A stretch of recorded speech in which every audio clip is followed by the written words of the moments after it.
In part 2 of this Natlan Timeline Series, we'll be taking a deep dive into each lore that we got from the latest region, the Cinder City, Ochkanatlan, and carefully piece together how they fit into the timeline we got from versions 5.0 and 5.1. To start, we should once again go back to where it all started, the time when Teyvat was still ruled by dragons, with weapon descriptions and artifacts all starting with one phrase, long, long ago, in what now is seen as an age of myth, when great dragons still roamed above the scorched lands. During this time, estimated to be after Xbalanque's War of Vengeance, the great human civilization of the Primordial One was now in complete disarray, and its ley lines were severely damaged. The Seelies, originally called as angels, who once guided the humans, were also affected by this event, losing their formal forms, becoming wisp-like figures, and were scattered all over Teyvat. Additionally, the three moon sisters who shined in the night sky became dysfunctional, and died due to the forbidden knowledge Xbalanque brought with him, with one corpse of the moon sister continuing to roam as we can see in the game. So now, with some humans surviving this calamity, they can be regarded as primitive and were roaming around the lands ruled by dragons, trying to adjust to their forced fate. Examples are with Anconomia, Vale, and Fontaine. Now, with the case of Natlan, because the ley lines took most of the damage from Xbalanque's War of Vengeance, the surviving Seelies within the area sacrificed their powers to rebuild the damaged parts, and thus resulted in the formation of the Night Kingdom. This Night Kingdom was created by the help of a powerful being, a Shade, one of the 4 envoys created by the Primordial One after its arrival. To explain what these shades are, they basically control 4 aspects of Teyvat: life and death, time, and space. These 4 shades serve as a copy of the Primordial One, given that they were made in its image. So for this Night Kingdom, the one who helped create it was the Shade of Death, Renova. Soon the Seelie who would rule over this Night Kingdom was named Yoaltikutin, the one we met back in version 5.1's Archonquest. However, by this time, the Night Kingdom was still undiscovered, which we will get back in a bit. So anyways, Natlan was under the authority of the Pyro Dragon Sovereign, Ochkanatlan, who lived inside the great volcano of Tolan. I mentioned in the last video about how the ancient dragons were much more advanced and had built enormous cities scattered across the area. This was thanks to their use of Phlogiston. So what is Phlogiston? In version 5.1, it was revealed that Phlogiston was the basis for the creation of elemental energy, as it was split into 7 hues of color, which we now call as the 7 elements. So if the primordial sea of Fontaine serves as the basis of all life, Phlogiston then serves as the origin of elements. It's a great incorporation of lore and the mechanics of the game, since we only saw these 7 elements as just magical powers for the characters we obtain. In fact, it was actually hinted back even during the first release of the game with the achievement, Colors of the Rainbow. Light can refract into countless colors, but people stop at 7 because they're too lazy to count. Perhaps the elements are like that too. However, most of us didn't notice this and just brushed it aside. Going back to Ochkanatlan and the ancient dragons, it was also revealed that there were more than one dragon city that existed during this time, with each being ruled by a dragon lord, and Ochkanatlan residing in the sovereign seat located deep within the great volcano of Tolan. If you've done the world quest, Open Your Heart to Me, we met one of these dragons named Ixuxulchibbolonchulel, or Ixlel for short. She ruled over the dragon city-state of Chichen Octuca, located in the upper northwest area of Natlan. This idea of the dragons having different city-states is proven when reading the book Maawe and Manetu, where it says, just as humans do now. The dragons had different tribes of their own, each ruled by ancient matriarchs. Now, there may be other names for the dragon city-states yet to be revealed, but one thing is clear, that these ancient dragons had a system of scattered city-states, with each having a dragon lord ruling over them. In a historical sense, this actually could be a reference to the ancient Maya civilization. You see, the ancient Maya had different city-states such as Chichen Itza, Palenque, Uxmal, Tikal, and many more. Now, do take note that the ancient Maya weren't an empire as compared to the Maya Empire or Roman Empire, but instead had more similarities with the ancient Greeks like Athens, Spartans, and Thebes. I suppose the devs took note of this as well and decided to add it in the game's lore. It's also interesting that the devs named the location for the sovereign seat as the Great Volcano of Tolan, since the word Tolan means a place of reeds and is a mythical place from where Mesoamerican cultures first originated. So going back, with the dragons having different city-states, thus being far more dominant in the area, the early humans didn't have the same privileges as them, especially since dragons had the superior knowledge of Phlogiston. With dragons living within a permanent residence, the early humans were more nomadic, continuously roaming across the land. Still, one dragon, who would be called as the Sage of the Stolen Flame, saw the great potential of humans and decided to steal a phlogiston seed from the primal fire. From here, the sage first built himself a domain far from Xucotl's site and named it the Hanan Pacha. Hanan Pacha, the floating island we see atop the People of the Springs, was where a human decided to climb and reach its peak. This human was named Chaac, and little did he know that it was there he would meet the Sage of the Stolen Flame. As the sage saw that this human was worthy, he showed Chaac the secrets of the phlogiston and jump-started a new type of knowledge to the early humans of Natlan. From here on out, Chaac began sharing the secret of the phlogiston to other humans, which led to the creation of the first tribe of Natlan. It was here how the Age of Heroes now began, as phlogiston gave them the needed power to eventually dethrone the ancient dragons of the land. As humans rapidly began to progress, heroes began to emerge and now had the power to challenge the ancient dragons. From the artifact set Obsidian Codex, it mentions how Chaac and other heroes defeated a wicked dragon.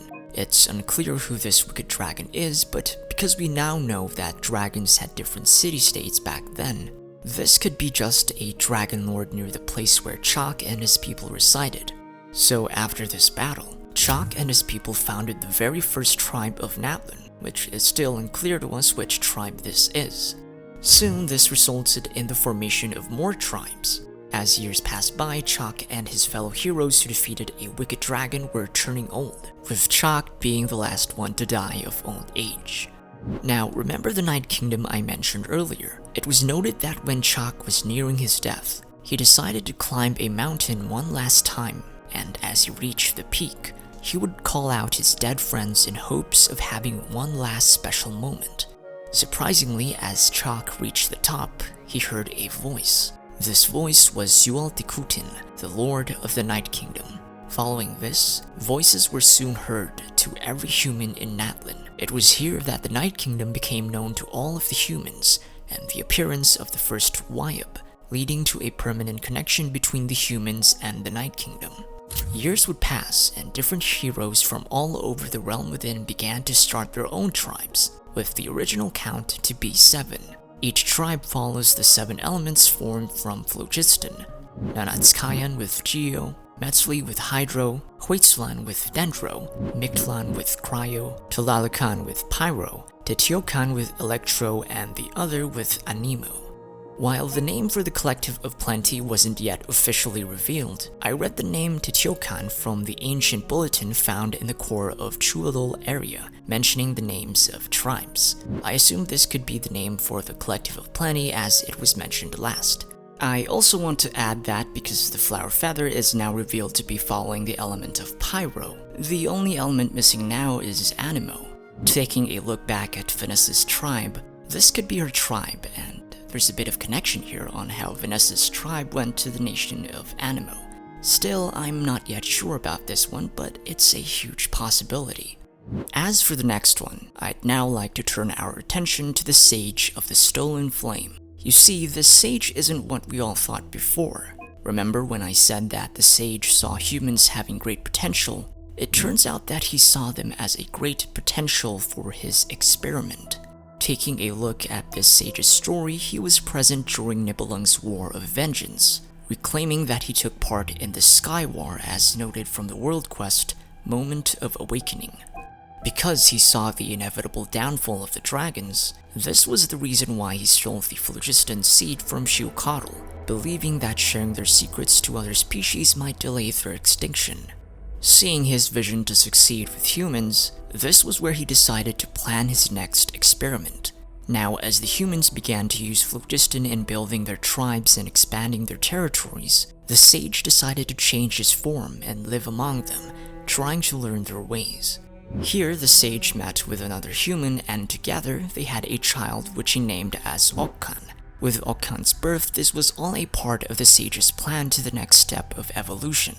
You see, he believed that because his son, Ochkan, had both the blood of the dragon and human, he would be the one to dethrone the pyro-dragon sovereign, Xucatl, and eventually rule the area.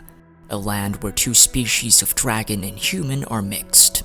Literally. Yes, it's weird to imagine how this sage had a child with another human, but after watching Shrek 2 this past week, with a dragon and a donkey having kids, I can't say this isn't the craziest thing I learned today. Now, with the sage's plan going smoothly, it took a turn for the worst, as he never expected that another human would be the one to take Ochkan's place. This other human would be Xbalanque, the future first Pyro Archon of Natlan. As for Ochkan, it seems that he was exiled from his former tribe and was tracked down by the dragons, imprisoning him. Due to this made him despise the dragons, even though he was one of them. At some point, Xbalanque, who wasn't the Pyro Dragon yet, freed Ochkan, and ever since, Ochkan devoted himself to serving Xbalanque. While being devoted to Xbalanque and joining his team to dethrone Xucatl, he also wanted to seek revenge against the dragons, which would have dire consequences in the future. Here, Ochkan was also undergoing significant changes to his body. One of his pupils was turning vertical, similar to that of a dragon's eyes. To hide his condition, he started wearing a mask ever since. The same mask which is the weapon ascension material, delicious decadence of this sacred lord. At some point, while it isn't clear which tribe Xbalanque belonged to, he made some friends with other heroes of certain tribes. These were Yupankuya from the Science of the Canopy, the Anka from the Flower Feather Can, Apub from the Collective of Plenty, Ixque from the Children of Echoes, and Iunuku from the People of the Springs. It's possible that Makan from the Masters of the Nightwind also knew Xbalanque, as he later served as the priest king for Ochkan, thus completing the number of heroes from each tribe.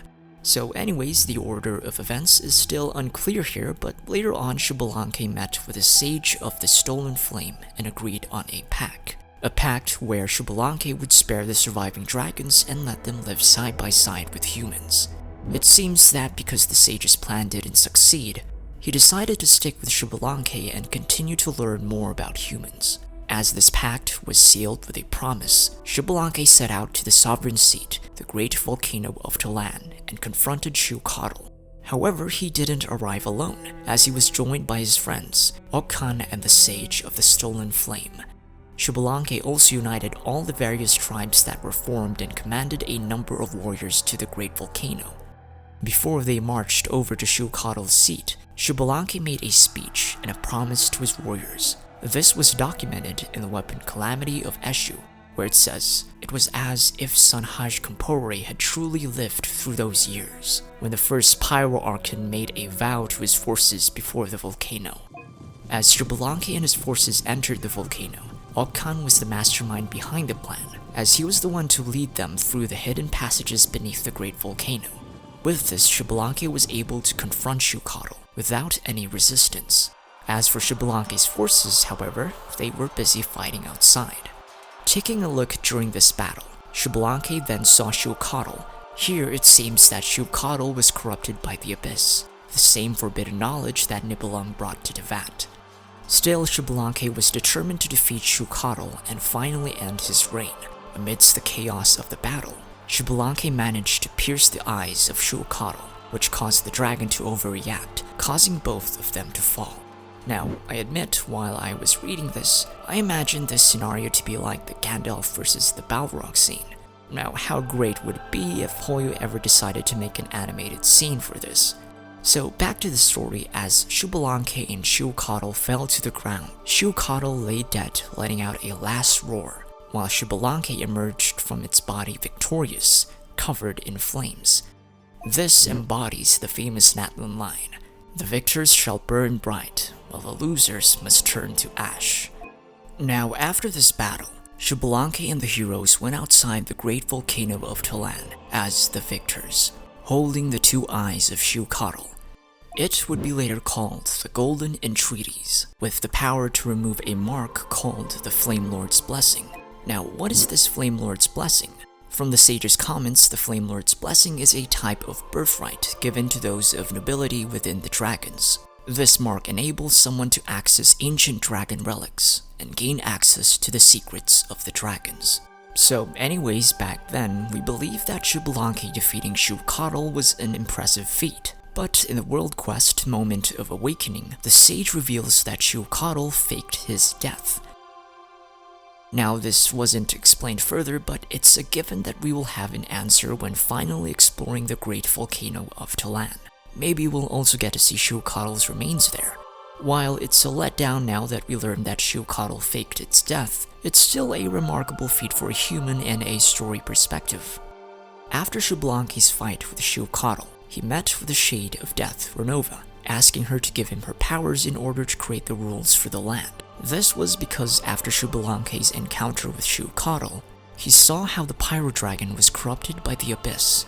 He saw that this Abyss would be the next threat to his people, and thus bargained with Renova, resulting in the Ode of Resurrection, the power where fallen warriors in battle would come back to fight once more for the defense of their home.